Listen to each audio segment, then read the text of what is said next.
Francesca Scherbiarke. Mesdames et messieurs, il y a des moments où il est bon de prendre le temps de réfléchir. On passe d'une urgence à une autre. Nous consacrons tous nos efforts à la sortie de crise. C'est vrai pour les vaccins, pour la reprise économique et sociale. Mais prenons un moment, si vous le voulez bien, pour aller au-delà de la pandémie. Demandons-nous comment nous pouvons créer de nouvelles perspectives, comment nous pouvons favoriser l'espoir, la créativité, l'innovation, et comment pouvons-nous faire face à la crise la plus grave à laquelle nous avons été confrontés, cette crise qui n'a pas été touchée ou modifiée par la pandémie, c'est la crise climatique. C'est bien tout l'enjeu du nouveau Bauhaus. Il s'agit donc d'espoir, de nouvelles perspectives et d'actions concrètes pour lutter contre le changement climatique. Cette conférence arrive donc à point nommé. Je vais vous parler un moment d'un des plus grands Européens des temps modernes, Robert Schuman, un des fondateurs de la communauté européenne. Et en 1954, alors que l'Europe souffrait encore des conséquences de la guerre, il a écrit « L'Europe, il est essentiel de travailler à la reprise économique pour garantir la sécurité militaire et pour s'organiser politiquement. Mais que vaudraient tous ces efforts si nous n'étions pas en mesure de construire en même temps des relations solides et profondes, des relations culturelles solides et profondes entre les pays européens. En même temps, des relations solides et profondes, des relations culturelles solides et profondes entre les pays européens.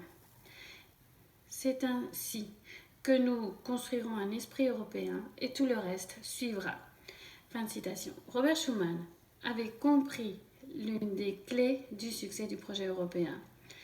La politique et l'économie sont nécessaires, mais ne suffisent pas. Il nous en faut plus. Il nous faut un discours commun qui doit atteindre notre cerveau, mais aussi toucher nos cœurs et nos âmes. Nous devons pouvoir le sentir.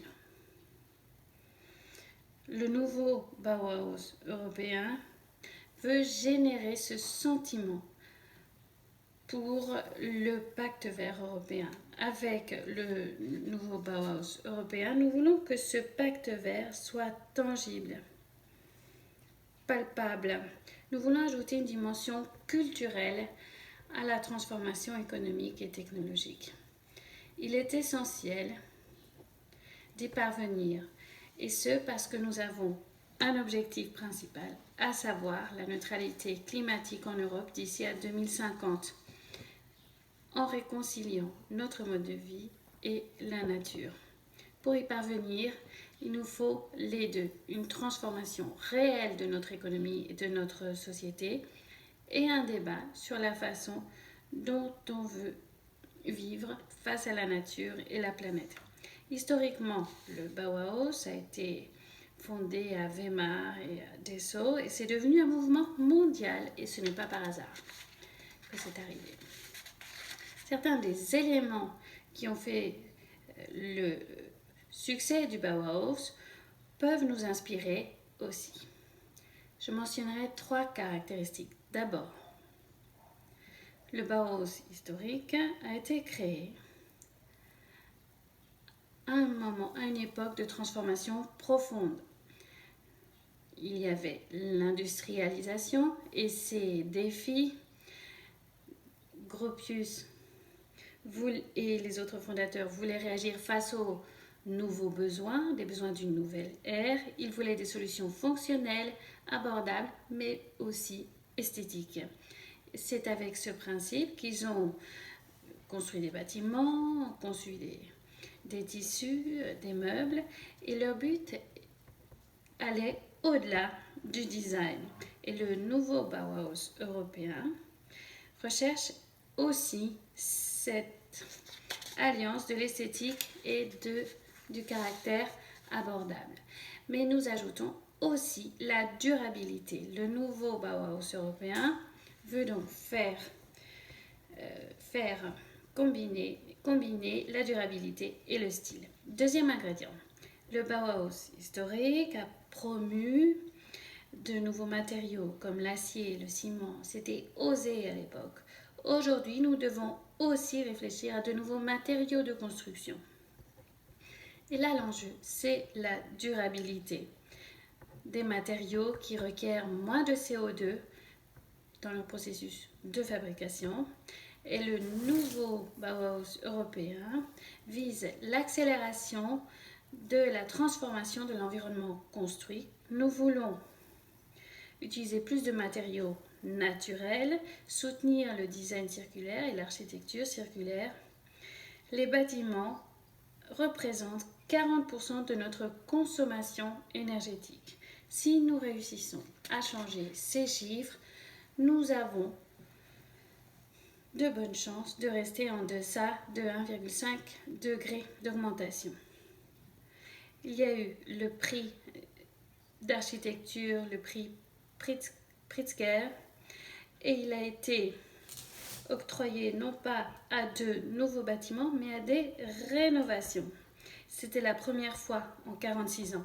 Et les architectes, Anne Lacton et Jean-Philippe Vassal, ont rénové des logements sociaux à Bordeaux en les rendant plus efficaces au plan énergétique et plus esthétiques. Les villes européennes doivent capturer du CO2 plutôt que d'en émettre, et c'est tout à fait possible. Nous pouvons faire de nos villes des forêts urbaines. Troisième élément important, ingrédient du Bauhaus historique, c'est l'interdisciplinarité. Nous souhaitons rassembler des personnes qui ont des parcours différents, des compétences différentes pour que leur point de vue, leurs compétences soient partagées. Demain pourra être meilleur si nous allions venant de premier plan avec nous aujourd'hui. Pour ce nouveau Bauhaus européen, nous avons besoin de vous tous, les politiques, que vous soyez au Parlement européen ou dans des régions rurales ou dans nos villes. Nous avons besoin de vous, scientifiques, militants, artistes, designers, architectes, entrepreneurs. Quel que soit votre parcours, nous voulons inclure les idées et points de vue de toutes les classes d'âge et de toutes sortes. Nous ne voulons pas nous limiter à l'Union européenne. C'est pour cela que je suis très heureuse de voir qu'il y a des Américains, des Australiens et des Asiatiques qui participent à notre conférence. Lorsque nous avons fait une invitation à contribution lors de la conception du projet, nous avons posé des questions concernant les besoins. Qu'est-ce qui est nécessaire pour assurer cette transformation? Très peu de gens ont parlé de fonds. C'était surprenant. Beaucoup de personnes ont parlé de l'importance des réseaux et de relier les bonnes personnes entre elles. Et aujourd'hui, nous pouvons faire une contribution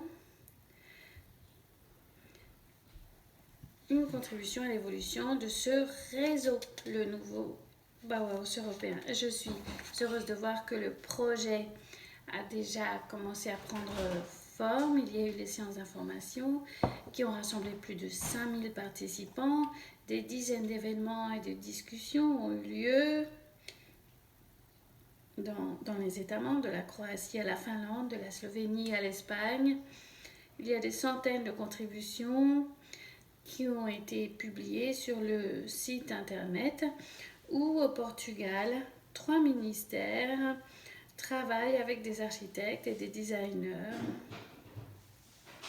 et ils parlent du nouveau Bauhaus reliés à la mer. Et en Pologne, des organisations réfléchissent aux possibilités de relier le nouveau Bauhaus européen avec la transformation des régions qui exploitaient auparavant le charbon.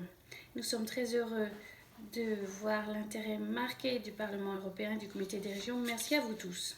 Ce projet est un projet qui est porteur d'espoir, un projet qui porte le changement, la transformation économique, ce qui implique aussi des financements. Demain, nous allons lancer la première édition du prix Nouveau Bauhaus européen. La commissaire Gabriel, le commissaire Ferreira vous donneront tous les détails demain.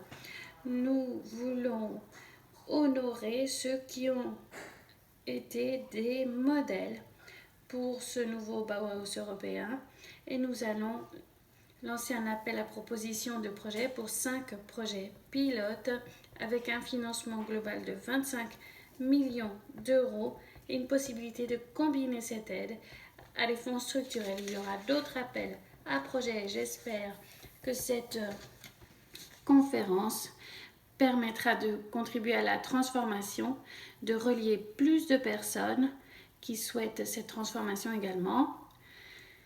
J'attends avec intérêt vos discussions. Merci beaucoup. Excellente conférence.